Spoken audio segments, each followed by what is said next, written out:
Well, hello, Herbalife Nutrition. Chairman's Club member Trey Herron here. Today, I have the privilege of discussing with Dr. Kent Bradley the new bioengineered food label. So, Dr. Kent, great to have you today. It's great to be here, and thank you for the opportunity to just spend any time with you, Trey. This is wonderful. Well, that feeling's mutual. So, first question, let's get right into this. So, all right. Go over with all the distributors kind of the history of bioengineered food. Yeah, I know this is kind of a interesting word, bioengineered, but when we really think about it, our food supply today has been modified from its origins. Traditionally, there's a traditional breeding technique that has occurred for centuries. The crossbreeding of plants, strawberries, tomatoes, everything that we eat for the most part has been somewhat traditionally modified. What has happened is with the advent of science, we've been able to figure out how to engineer the selective protection of plants for the benefit of the crop.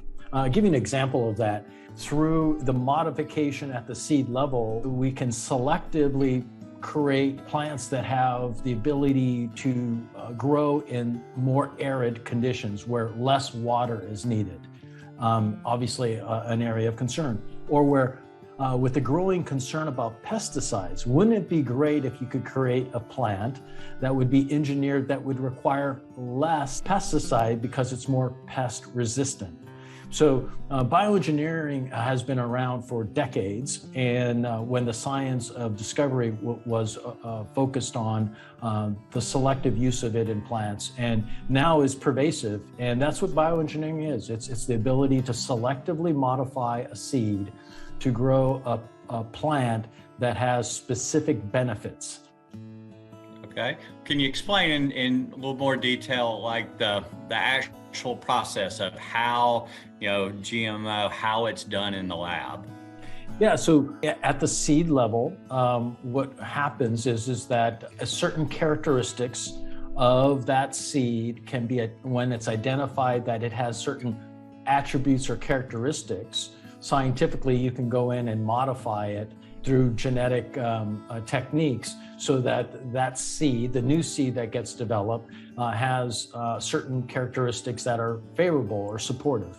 And this is now pretty much prevalent in over 90% of soybeans, as an example, the vast majority of corn in the United States. Apples, for example, apples that don't brown as quickly, the Arctic apple is an example.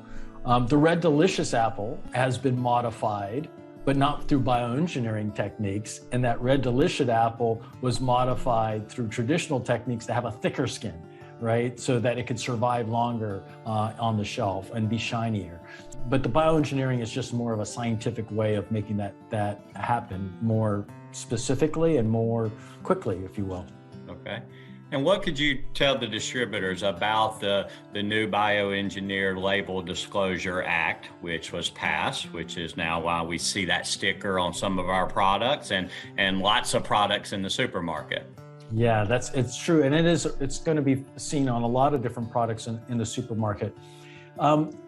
Congress had a push towards, this is actually several years ago, but had a push towards increasing information to the consumer so they can make informed choices. And so it could be anything from may contain soy or may contain peanuts, farm fed is something you see on or wild caught. These are all disclosures meant to just inform the consumer of what may be present in the items that they're consuming.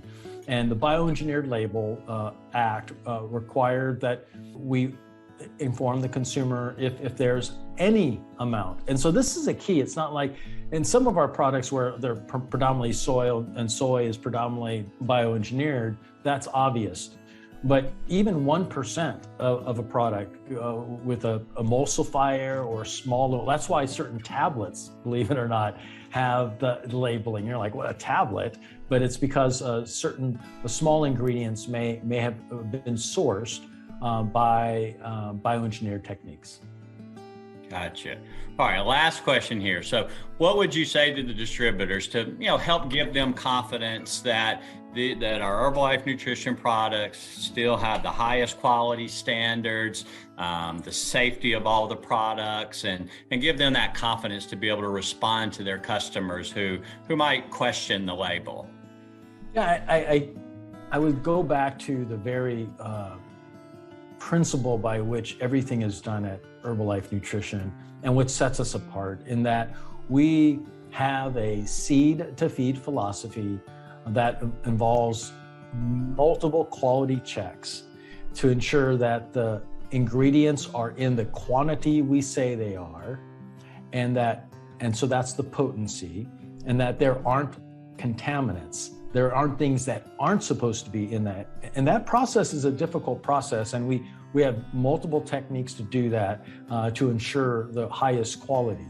That is, to me, so much more critical than other things that are being brought up.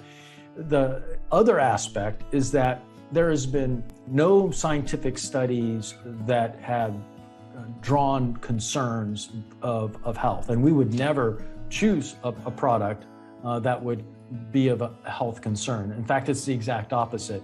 This is actually fits with our sustainability philosophy to feed a growing population.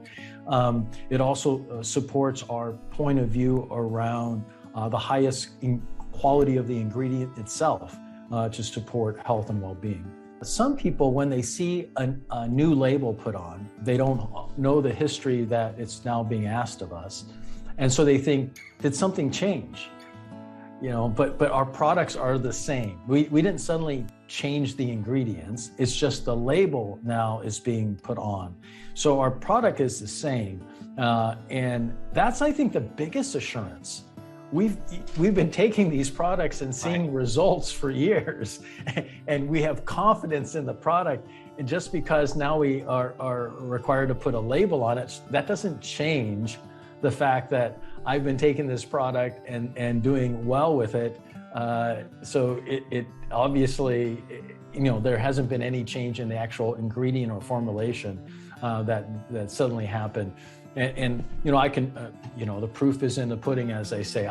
I take the products. I'm a product of the product. Everybody listening is a product of the product. And so that, to me, that's the ultimate testimony, right? But there is an informational disclosure, and we have to understand why that is and why we actually think that this is an important alignment with our sustainability goals and our philosophy around the quality that we bring to the market. Well, thank you so much for your time. And, as a distributor, in my perspective, this happens to be a topic that I know a little bit about, and a topic that I'm very passionate about, because I actually own a few hundred acres of farmland in the Mississippi Delta that I'll lease out to a farmer who farms GMO soybeans and corn. And so I've questioned him a lot and learned a lot about it. And to me, too, I think understanding the label, and you said it's to inform the consumer so that we can make choices. I think sometimes we see those labels and we think, oh, maybe that means that it's bad. And that's not what was meant by that label. It's to inform the consumer. And for me, personally, I'm appreciative for that, because from my perspective, I think this is great that people will be able to make those choices, and knowing too, hey, the great thing about Herbalife is we have choices. We have our non-GMO select shakes now here in North America. So there's always choices for everybody. And I think it's important to, for everybody to really, understand these things that you went through. So thank you so much for taking that time, Dr. Kent. Thank you.